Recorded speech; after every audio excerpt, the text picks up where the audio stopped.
Bonjour Arlette Chabot. Bonjour à vous tous. Et merci de nous rejoindre comme Merci tous les jeudis sur Radio J. On s'intéresse cet après-midi à Laurent Wauquiez qui sort du silence, entretien fleuve accordé à l'hebdomadaire Le Point. Une rupture dans la stratégie d'effacement médiatique décidée par l'ancien patron des Républicains après le fameux épisode du bullshit qui lui collait jusque-là à la peau comme le sparadrap du capitaine Haddock. Oui, alors pour ceux qui auraient oublié Laurent Wauquiez, un certain de ses amis d'ailleurs lui disait « Mais tu sais, on a oublié que tu as réussi si jeune et que tu es entré très jeune en politique. » Donc petit rappel, si vous voulez, Laurent Wauquiez, c'est un surdoué, normal sup, agrégé d'histoire, énarque, entré en politique. Il a siégé sur les bancs de l'Assemblée nationale dès 2004, ministre de Nicolas Sarkozy à l'enseignement supérieur, aux affaires européennes. Il est devenu président des Républicains après la défaite de François Fillon en 2017 et s'est retiré après l'échec de la liste du même parti aux européennes. 8,4%, c'est douloureux, mais il faut toujours rappeler, c'était une débâcle historique. Alors c'est vrai, puisque vous avez évoqué son caractère, il faut revenir sur cet incident à l'école de management de Lyon devant des élèves, enregistré c'est vrai à son insu. Il avait expliqué que, au fond, ses déclarations dans les médias, c'était du bullshit, comprenez, qu'il disait un peu n'importe quoi, que ses mots étaient sans valeur, et devant eux, parle en cash, au contraire, devant ses élèves.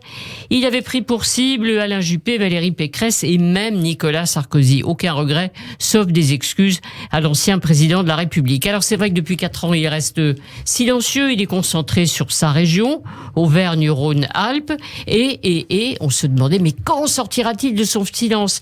D'autant qu'Éric Ciotti, nouveau président du parti, avait indiqué qu'il était le candidat naturel des LR pour l'élection de 2027. Mais rien ne s'est passé, notamment pendant les débats sur les retraites qui ont beaucoup agité, on le sait, les Républicains. Éric Ciotti aurait aimé un coup de main de Laurent Wauquiez, rien du tout, il s'est senti bien seul. Et enfin, aujourd'hui, Laurent Wauquiez parle. Alors, la lecture de cette interview dans Le Point a confirmé un secret de polichinelle. Laurent Wauquiez sera très probablement candidat à la présidentielle en 2027, mais avec quel positionnement, Arlette? Alors d'abord, il faut dire qu'il revient avec des cicatrices. C'est toujours bon, ça, en politique, de dire j'ai souffert, j'ai réfléchi sur moi-même, je me suis remis en question. La fameuse traversée du désert. Voilà, et puis surtout, on pense, désert, en étant président de région, elle est relative, ce désert.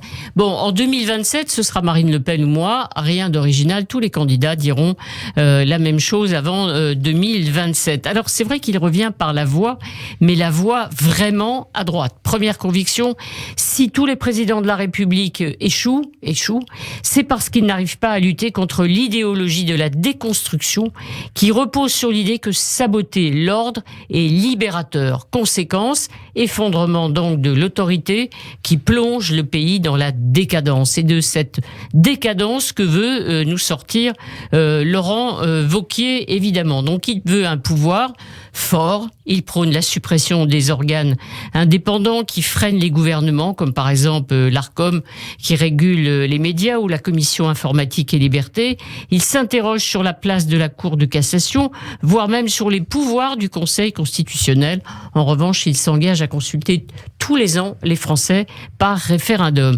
Voilà, le pouvoir qui reprend le contrôle d'une administration politisée, le fameux État profond. Ça vous rappelle quelqu'un? Oui, Donald Trump. Oui.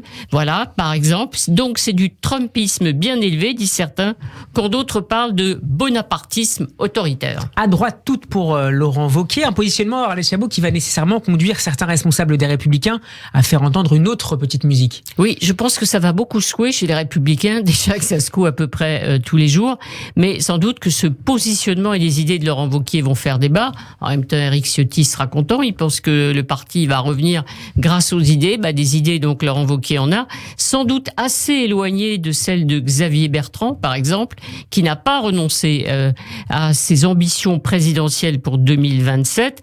Il ne partage avec Laurent Wauquiez au fond qu'une chose, c'est battre Marine Le Pen, évidemment.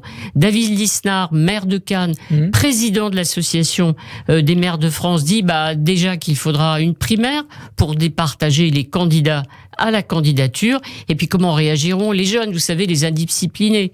Aurélien Pradé qui a voté, on s'en souvient, la censure à l'Assemblée. Alors, Laurent Wauquiez, dans cette interview, ménage, on le voit, Emmanuel Macron, il reconnaît en tout cas qu'il sait bien incarner la France à l'international. Objectif, évidemment, récupérer les électeurs de droite qui sont partis chez Emmanuel Macron, mais c'était pas sûr que son positionnement qui fait passer Gérald Darmanin pour un centriste très mou le ramène beaucoup d'électeurs qui sont partis chez Emmanuel Macron. En tout cas, on est à 4 ans, rappelez-moi, de l'élection présidentielle. Il y a encore du chemin à faire. Centrisme très mou de Gérald Darmanin. Merci beaucoup Arlette Chabot d'avoir été avec nous. On peut réécouter votre intervention en podcast sur radioj.fr. La retrouve également en vidéo sur notre page YouTube. Nous serons demain en compagnie d'Yves Tréhard du Figaro. Bonne fin de semaine à vous et à jeudi prochain.